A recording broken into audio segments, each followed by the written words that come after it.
Missouri voters are set to decide whether to legalize sports betting in November, but a last-minute lawsuit is trying to remove the measure.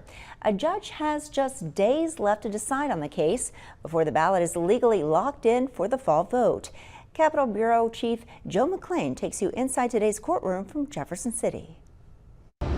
This case was brought by two Missouri voters who claim the Secretary of State made several mistakes when he was certifying whether the sports betting question got enough signatures to go on the ballot. They say the Secretary verified hundreds of signatures that he should have rejected. To get on a statewide ballot, an initiative needs to get a certain number of signatures from 6 of the state's 8 congressional districts.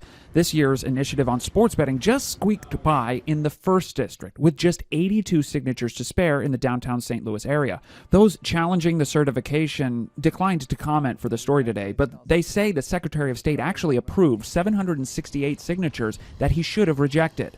But attorneys for the Secretary of State and for the campaign behind the sports betting question say the challenge is based on incomplete information and just meant to block the measure from going before voters. The truth of the matter is not only we have the signatures to get on the ballot, we had thousands more than were needed to get on the ballot. They also say the state used the same process for verifying this initiative that was used for every previous one. This process has been a part for Secretaries of State, Republicans and Democrats for decades now or whatever, and lots of things have got on the ballot this way, and that's why we know that the process works. The judge has until Tuesday to order an update to what goes before voters this fall. By state law, no changes can be made to a ballot 8 weeks before Election Day. In Jefferson City, Joe McClain, WGEM News.